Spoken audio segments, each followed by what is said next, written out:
Hey, Rob, knock, knock. Who's there, Matt? It's Dungeon Master of None. It is Dungeon Master of None. We're here. I've got some more. Let me see. Why can't you trust your party's gnome to pay for your magic items? I don't know, Matt. Because they're always a little short. Let me see if I can come up with another one. Why is the necromancer not have any friends? I don't know, Matt. Because he has resting lich face. All right, that one's good. All right. I better stop while I'm in head. Hello, Matt. Yes. Matt. Yes. Why does the party rogue only speak common? I don't know. Why do they only speak common? Because thieves can't. Oh, Matt? Oh, that was right there. All right. Do we have any listeners left? I don't know. Yeah, Let's listen, find out. if anybody's still here, this is a fun bonus episode where we will be telling. This is all our stand-up material for our two-man show. Dungeon Master of None, observations from the world of wizardry and no. This we're gonna talk about. What's the deal with adventurers' rations? Who are they trying to keep out of there? Tieflings be going to the mall like this, but half-orcs be going to the mall like this. Anyway, yeah, we're gonna be talking about a thing that we did. Matt, hey, we did a thing. Yeah, we did a thing. This is our first attempt at making a thing that people might actually want to pay a very small amount of money for. It's the Advanced Artificer, now available on the DM's Guild. There will be a link in the description. And so in case you haven't heard us Buy talking... Buy our book. In case you haven't been paying attention or listened to us talk about it, this is similar to the Tome of the Pact or... actually, are there other things like this? I think the Tome of the Pact is the complete guide to fighters, or that's right. There's a few like this. So we released Sword and Fist from 3rd edition. Yeah, there's a bunch of 3rd edition examples of this, but this is just a bunch of extra specializations and customization options and character spells and infusions for the Artificer, specifically for people who want to play an Artificer, people who want to build Artificer NPCs, a little extra juice and flavor if you happen to be running a Magitech or Steampunk or Eberron type campaign. And yeah, Matt, why did we do this specifically? Well, I mean, I think it's just we have been talking about the Artificer, and we love that class so much that when they finally came out with something workable in 5th edition, we just wanted to sort of expand what was there so that players could make classes or characters that sort of went beyond the bounds of the very limited things that were given in the official Unearthed Arcana class. We just had all these ideas. Matt and I have both been running games and playing in Eberron for so long, and we love this class, and we love the theme, and we love the ideas, and we just had like a bunch of stuff already, like just at the front of our minds. It was just really, really easy just to start hashing out a couple of new subclasses and work on some infusions and spells and homunculi options. Based on what was already there and, updates or changes to old spells or even some of our new things. But, we have been critical of all the number of subclasses and like homebrew classes because we think there's a lot of them. So we wanted to do something a little different, though we fell into the trap a bit of focusing on just the Artificer. But I think there's a lot there to work with. Right. It has the potential to be just as fun or more fun than all the other 5th edition classes. And I think we've done a good job talking through this show on, for example, how we've designed a magic item or a new monster or a short adventure, right? We've done all those things. So do you want to like talk through how we designed character options?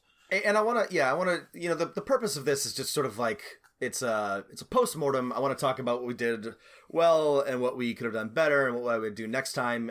If you're planning on doing your own homebrew content, either for put up somewhere on like a third-party site or just for your own use, hopefully we can give you just like a little bit of insight and you can learn from our mistakes. But yeah, so how did we approach this? So I already had done some of this work. I got some of my sheep knuckles bone dice from Central Asia, and I threw the oracle bones, and I just followed the I Ching where it led me. Yeah. That's how I wrote it. I think the origin of this was that the Artificer came out and we talked about it on the pod, and then we just immediately identified some areas where we felt they hadn't gone too far enough. And there was more room for interesting and unique abilities. Right, we immediately saw, they have one unique artificer spell. There should be a lot of those. Yeah, there should be a lot of infusions. Right. Some people don't like having pets. Yeah, not everyone should have the exact same pet. Right. Yeah, I think those were the two things that got us started. Was one, there were like 6 infusions or something? So just a very like limited number of infusions included in the playtest, and then just one new artificer spell. And the balance was good on both the existing subclasses, but the flavor was a bit meh. And, not everybody wants a turret. So we started thinking about, if you don't want to... My turret! If you don't want like a homunculus who spits on people or an autocannon that stands next to you and shoots bolts, what would you have? What other types of artificers are out there in the lore or are, easy to make with existing rules? And then we just sort of started working from there. And then we decided, okay, how do we like organize all this stuff? And we came up with, we've got all these alternate features. We both came up with a subclass that we really liked that expressed a part of the artificer that you couldn't get from picking the existing artificer specializations. Then we threw together a bunch of infusions and spells that did hopefully what we think are cool and unique things that create fun play. Our guiding star for this was the Tome of the Pact, which was a much more robust supplement for the Warlock class. And that's like 50 pages long or something. We didn't want to do as much, and there really isn't as much to do, and we didn't lean quite as hard on flavor, which in future editions or future things we might. But speaking of the Tome of the Pack, the author Alex, future guest on this show. Future guest on the show. See, that was our model. Was a very cool tool for people who are excited about the Artificer, who want to create a more interesting PC or have more options. And also, I as somebody who have run games in Eberron a lot, would love, did a lot of this on my own to start thinking about how do I make more interesting NPCs and enemies, allies and foes alike. And if you're playing in Eberron or any sort of game that's got, higher, magic technology levels, you're probably going to have a lot of artificers running around, and they're not all going to be the same type. So that was sort of the intent behind this. I would say the other like big picture design thing is that it's possible, but I think it's really hard to design things by yourself, right? Yeah. You can come up with something by yourself, but until you have one or more other people look at it and give you some kind of feedback, you're never really sure whether it's good or not. Yeah, I think there are some things that can be done by a solo creator, but with this type of homebrew stuff, it's just very easy to not see things. Matt and I both made some pretty exciting mistakes that neither of us noticed on our own and had to be made aware of by the other. Okay, here's my. Can I share my favorite one of the mistakes we made? Okay, so we were working on a feature. Artificers are good at building things, And we wrote a ability that allows an artificer, if they can study an object, a magic item, a tool, a resource, and add it to their book, they can replicate that resource or magic item or tool at a reduced cost and using only half of the materials. and then we quickly noticed that this was basically an infinite wealth machine. That could consume the very multiverse itself, as artificers could replicate things with less materials. Matt likes to call it an infinite wealth machine. I like to call it an inflation machine, an economy destroying machine. I like to think that as you created too many materials, you would just sort of like shift the entire economic function of the world before you created infinite wealth. But it was a glaring oversight. There you go. Back with some labor theory of value again. But if you look at the intrinsic value of the right, object, exactly. if we fetishize it, for example. Furthermore, the rules as written, 1 gold per. Yeah, be careful, rules as writtening things. But that was fun. So we created an infinite wealth machine. We walked that back, and then we really focused on what makes fun things to play, I think. Matt and I think we did a good job of not making anything too powerful. We erred on the side of less rather than more. The thing is, a pet is inherently more powerful than just about anything else. And so when we were creating new abilities and new features, just the fact that it wasn't a new, third, an extra body on the field with extra actions, meant that it was pretty easy to balance in terms of not breaking the game. Though we did, it was sort of like hard to find that perfect balance, and we may, we did not play test this as much as I would like. If we were going to do this again and had more lead up, I would like to get some play testers on board and, have them see if they can break it. But I'm fairly confident that we didn't do anything too awful. No, I am too. I mean, I felt like we were under a lot of time pressure as the Artificer just came out, and we wanted to have something cool right away for people who were excited about the class. And I agree with that decision. If you were going to do this on your own, well, I don't know. The thing is, I'm not sure how valuable playtesting is, to be honest, because plenty of existing Wizards and third-party offerings have come out thoroughly playtested and still been broken in one way or another. There's, it may be that it takes a while for a particularly inventive or creative player to find that broken bit. So you should absolutely have as many eyes as possible on it as you can, because you just don't see things.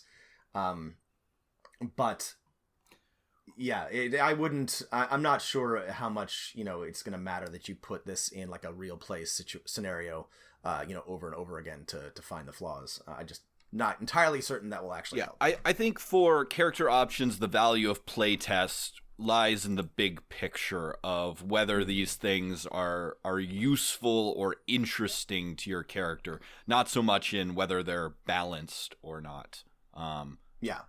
Okay, Rob, why don't we go through what we put together and talk a little bit about the specifics? Again, if you want to follow along, you're welcome to follow the link in the description. Give us $2 and you can see what we're talking about as we go through it, or you can just look at the preview. No one has to buy our stuff, but buy our stuff. Okay. So the Advanced Artificer, there's a beautifully written micro story here at the beginning. I think Rob, it was about 50-50. Rob wrote about 498 words. I wrote 2. This is actually an interesting point, is that if you're going to do this and you have multiple people on board, find out what everyone's excited about and what everyone's good at, and play to those strengths. I wrote a little micro story, which was fun and easy for me, and Matt wrote a bunch of homunculuses, which I didn't care about. But your micro story is fun. I think having like short fiction in a role-playing game book, and lots of systems do that. Like Vampire the Masquerade is notorious for like having every rule section starts with a 20-page story. Shadowrun has this too, and I think that if you're gonna do a homebrew, you should have some flavor. We did not put as much in as I would like. And part of this, so here's a lesson for you. Be careful about starting a new job, right? When you need to, you're on a time crunch to put out a book on time. But have some flavor, and you don't have to be like a brilliant writer or anything. Just come up with a fun idea, fun scenario, describe some things, lean on your DM skills. So yeah, we start with a little like micro story about artificers, and then what's our right? It really sets the tone of like, oh, what can artificers do, or why are they interesting, or crazy, or scary, or fun, right? Exactly. And it does two things, right? It sets a tone, and it piques people's interest. Right. Okay. So what's our first like actual mechanical section? Right, we talk about homunculi, and if you haven't read the Unearthed Artificer or Unearthed Arcana Artificer, right, artificers get homunculi, which are just little pets, creatures that they have created using alchemical materials and their own flesh and blood, and the default one only does one thing. It's a little bat humanoid person that flies around buffing things, and we thought, homunculi can be so much more. And there's all these different types of homunculi in older editions of the game. And so we drew on those and we came up with 4. A arbalester, right? A thing that's like a walking crossbow for players that just want to shoot things a lot and have that be the thing their homunculi can do. A docent for people who want intelligent homunculi that can, beep and whistle at them and provide them with information. An iron defender for people who want a robot dog who's maybe can back them up in melee combat a little bit better. And a shadow self, a sneaky homunculi for asshole players, as one of our reviewers put in there. And the iron defender was a creature or feature from Eberron or something in 3.5. This was in the Eberron campaign setting book, which we wondered about, and we found out that if you want to publish something on the DM's Guild, you are welcome to update things from older editions of the game. Didn't know that, thought we couldn't include it, but read the fine print and found out we could. One thing that we learned is that DM's Guild is a bit more, I want to say generous, but the rules aren't quite as strict as I thought they would be. They have a lot of art from older editions, and you can update things, and so, have at it. So what were your, to wrap up briefly talking about these new homunculi, what are your sort of favorite abilities that encourage fun play that we came up with on these? Well, the reason we did this, and if you've listened to us, the drum I'm always banging is options are great, and having more options and more tools is better than being more powerful, and that's what I love about these homunculi. They give you, allow you to focus on a different aspect of your artificer or shore up weaknesses. I especially like the docent, because the docent allows you to learn things and add aid, and it's more of a utility homunculus. Right. And I love that. That's what when I think of an artificer, I'm thinking of a utility character, somebody who has a tool for everything and loves to find out stuff and knows a lot about a lot of things. My favorite ability that we came up with for this one was you can have your docent analyze a creature and figure out its weaknesses and strengths, and it lets out little bursts of light communicating this to you. You have a little R2-D2 that only you can understand. Yeah, little BB-8 that floats around and helps you with things. My favorite is actually a really minor ability we came up with for the Arbalester. It has no extra real power or something, but it reads thus. False appearance. The Arbalester can fold up its legs and close its eyes on its turn. While the Arbalester remains motionless, is indistinguishable from a normal light crossbow. I just love the idea that, you carry around a crossbow like, 90% of adventurers do, but you can command it to unfold its legs, and now you have a little walking crossbow buddy with eyes that shoots people. It's great. All right.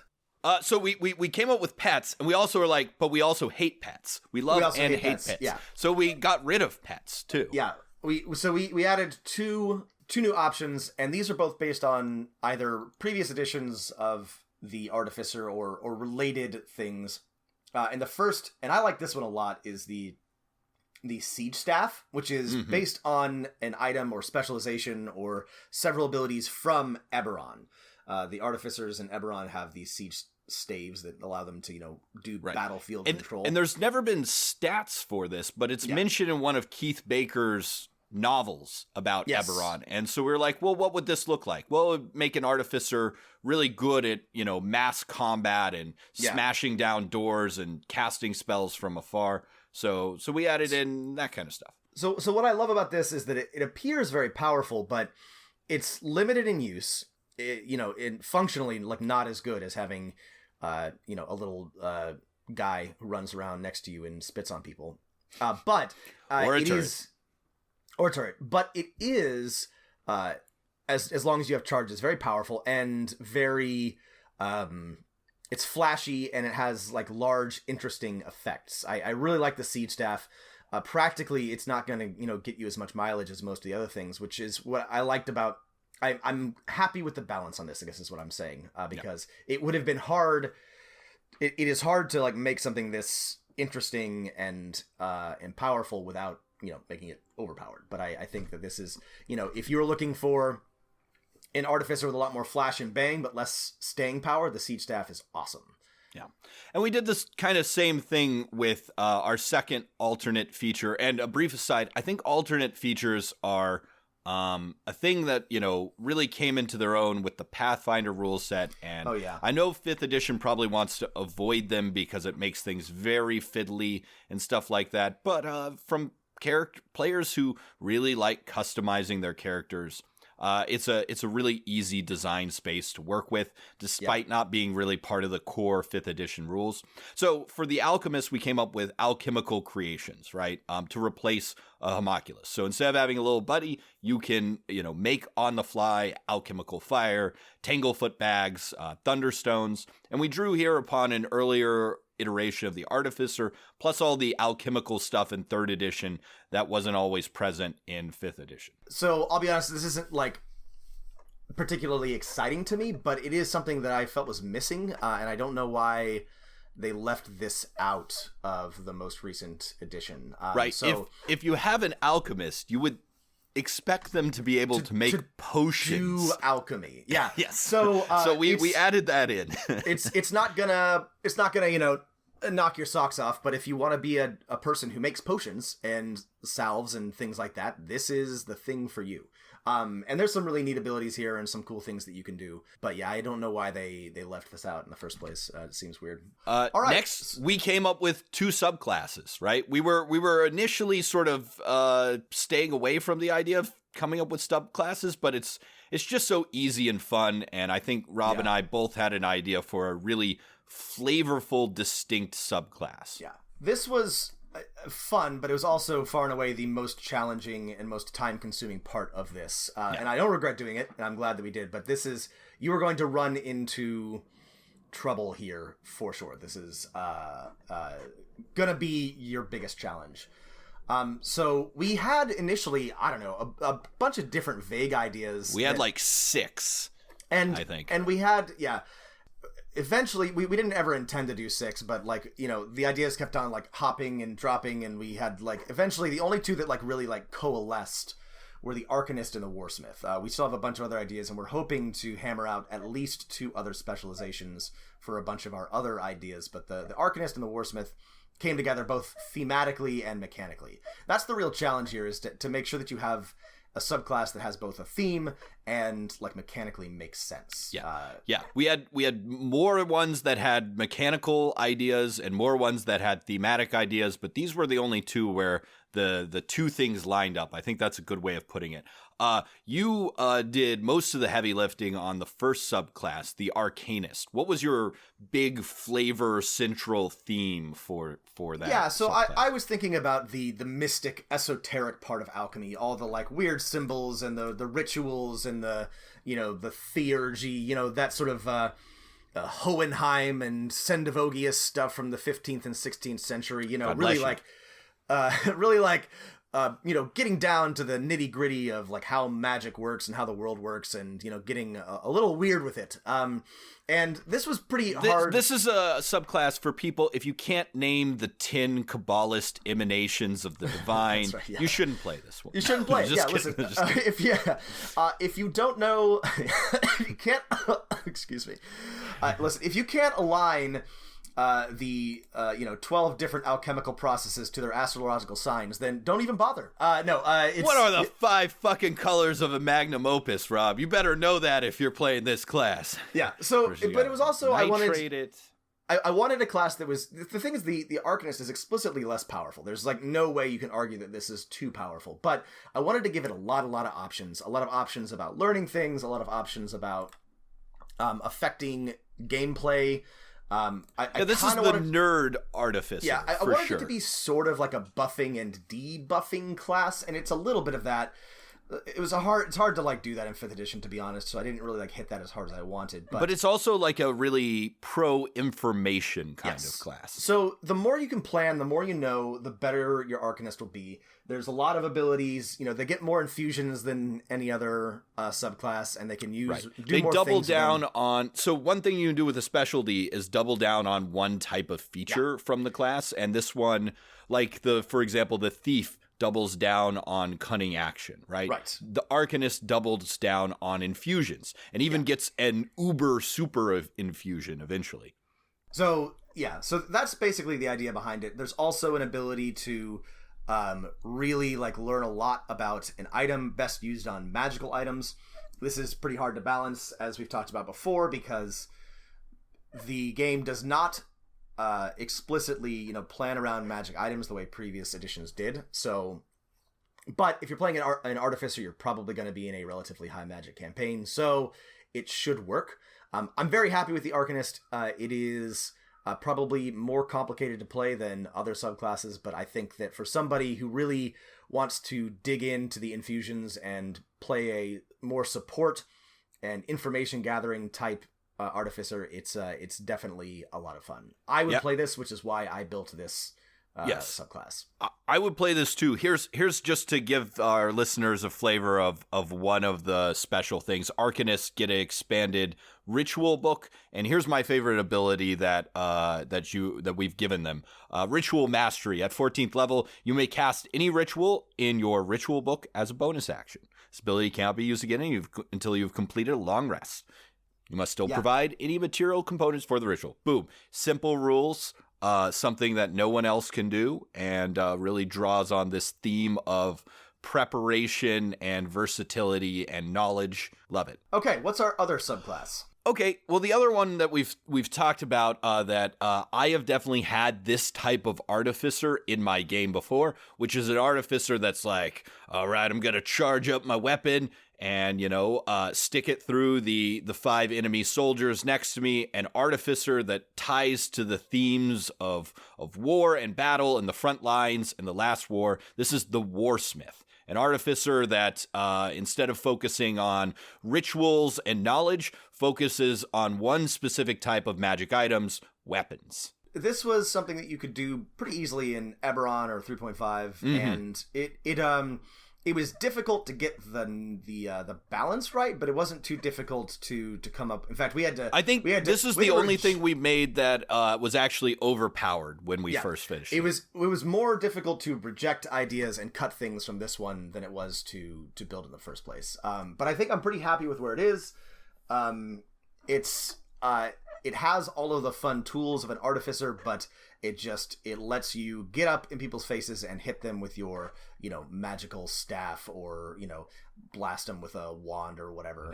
A hammer with a fire elemental bonded to it, or, good stuff. Yeah, I think we found some really good art, and the DM's Guild has tons of art that you can use for your creation that, exemplify the ideas of each subclass, and that helps a lot. So we've incorporated your favorite first level spell, Shield, so you can get up there as a Warsmith and really handle the front lines. The key ability here is instead of really leaning into extra attacks as lots of other classes do. You can start putting cantrips in your weapon to do extra damage. Your weapon's super infused. We drew on a lot of things like the Hexblade and the Eldritch Knight. So there's a little bit of overlapping design space here, but this is so completely different, we don't think it's too much of a problem. My favorite ability of the Warsmith, I mean, I'm in love with like the whole theme of this, and I would also play this, but I think my favorite ability is, I think it's just the it doesn't seem like a whole lot, but the stored cantrip, which is just like a core ability of the Iron Bond, and it has so much potential to do interesting things with. This is a combat focused artificer, but it still has so many like tools at its disposal, which is why I like the artificer class and why I think this is so super cool.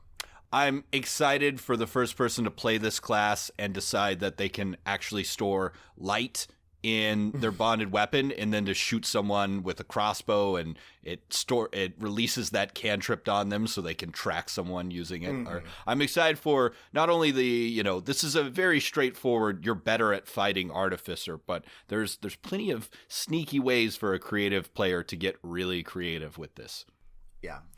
All right, we made up some infusions and spells. Let's talk about some examples of I think, well, let's just share our favorite infusion that we came up with. Infusions was actually more challenging than we thought. We came up with a few, and I like all the ones we came up with, but it turns out that it was pretty difficult to come up with like a unique idea or design space that wasn't like easy to break. One that I really like is Object of Skill, which is exactly what it sounds like, an infusion that you give somebody that gives them a skill proficiency and fluency in language. And then at higher levels, they also gain expertise. It's simple, it's easy, it's awesome. I love it. It's my favorite. It's perfect. I can imagine Artificer using this to make sure that, everyone attending the Duke's Ball is good at persuasion, or the one party member that's bad at stealth for a sneaky operation becomes better, or later on using it to really enhance a class or an ally that doesn't get a lot of skills, or even themselves, right? Artificer doesn't gain expertise with skills, only with tools. This is a way to expand that. My favorite, I think, is Bane Weapon. It's one of the higher level ones we came up with, but it leans into that. If an artificer can find out that the next level of the dungeon is full of undead, that they can make an undead Bane weapon and allow their party to really do a little bit of extra hurt, right? It rewards players who do their homework and information gathering. We also came up with a bunch of new spells, and I think there's probably even more room here, but we were trying to... We tried to limit ourselves to a reasonable number of spells. But my favorite is definitely Magecraft. I really like that. Artificer... A core spell from Eberron 3rd edition. It defines the campaign setting. Artificer, as written by wizards, really leans into tools. You use your tools as like a spellcasting focus, and you have to have them to do certain things, which is real wonky because tools are probably the thing that everybody understands the least in 5th edition, but that's okay. But it is weird. They don't have anything to like make them easier or better to use, which is what Magecraft does. And it's just that simple. It's a ritual, and I could imagine basically anyone using this, right? Not just an artificer, a wizard, or even a commoner who is, trying to enhance their creations. A mage right? A mage right. Probably like, the one thing that a mage right can cast. Right. And it just gives you an extra D4 when you're using your tools, which is great, which is super, super useful. Simple, good to have, because it's a ritual, it makes sense in certain situations and not others. But yeah. We came up with some other cool spells like Flying Weapon and Animate Armor that allow the Artificer to do what is in effect a little bit of summoning with some extra flavor added. My favorite spell is definitely Replicate spell, which attempts to recreate a fundamental thing from the Artificer of 3rd edition, which was trying to come up with a spell on the fly for any situation, right? And it's a little tricky, and it's one of those spells that has a chance for failure, but I think it's perfect for the Artificer's, utility belt Batman approach to the world.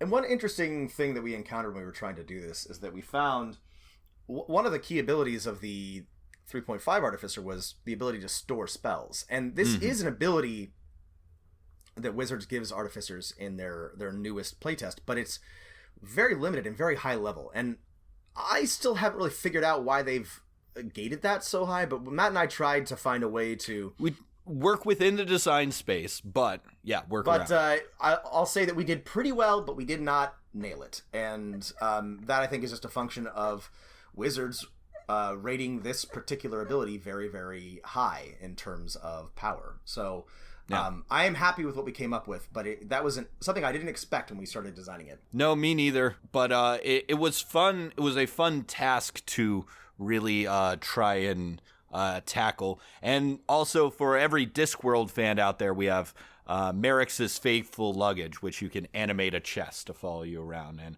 I have no idea why that isn't a spell already. So those are my favorites. Yeah, that's a great one.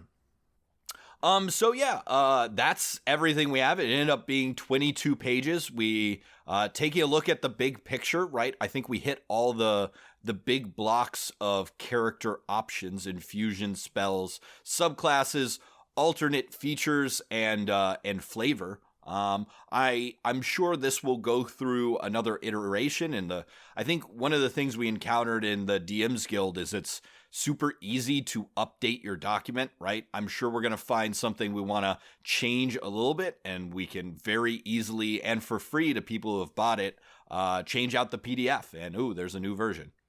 Yeah, and we wanted to make sure that we released a finished product, but there's more that we want to do, and we are hoping to add on to it. I like that about DM's Guild, is that once you've purchased it, you can just push updates. If it does well, we have promised to release 2 more subclasses and a few more infusions and spells that we were working on that we didn't quite finish. But we had enough of these already to release it. So hey, check out the Advanced Artificer, and if it does well, we will add to it for free. We've got 2 more cool ideas for subclasses: the Master Inventor and the Renegade. So if you want a Cyborg Artificer or an Iron Man Artificer, or a Gadgeteer Artificer, I should say, then we will make those. In conclusion, buy our book. Yeah, buy our book. Leave it a review. Definitely leave it a review. Click 5 stars. Yeah, click that 5-star. I hope this was useful to you. If you have questions about the process, write to us, and we will respond.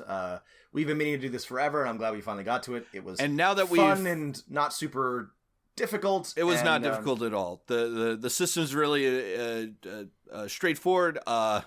DM's Guild does take a healthy chunk of your money, but it's pretty easy. Matt and I are expecting to get rich off of this. We just, it's easier to get this out to people and present it professionally if you do something like this.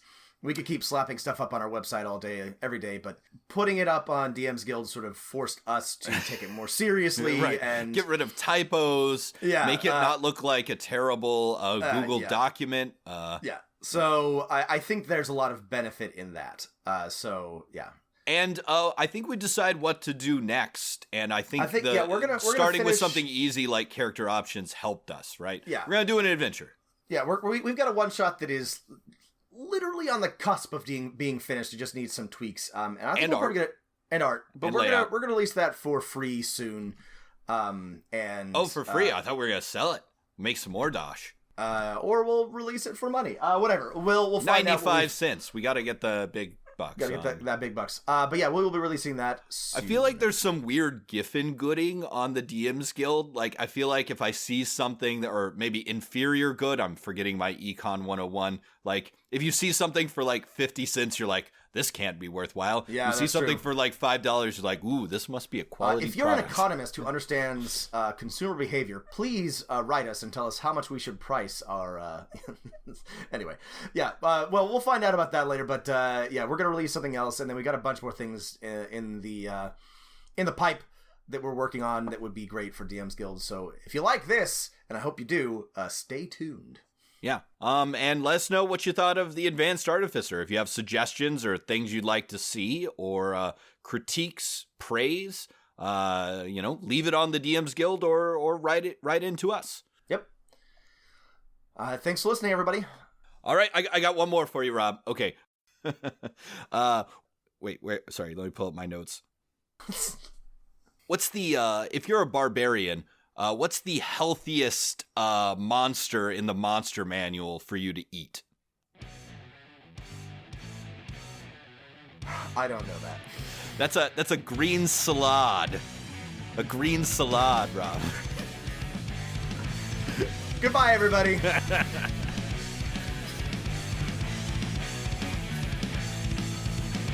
beyond the mountains and tresses of the sea, dark horizons, black rumble with the voice of prophecy. We are standing steadfast.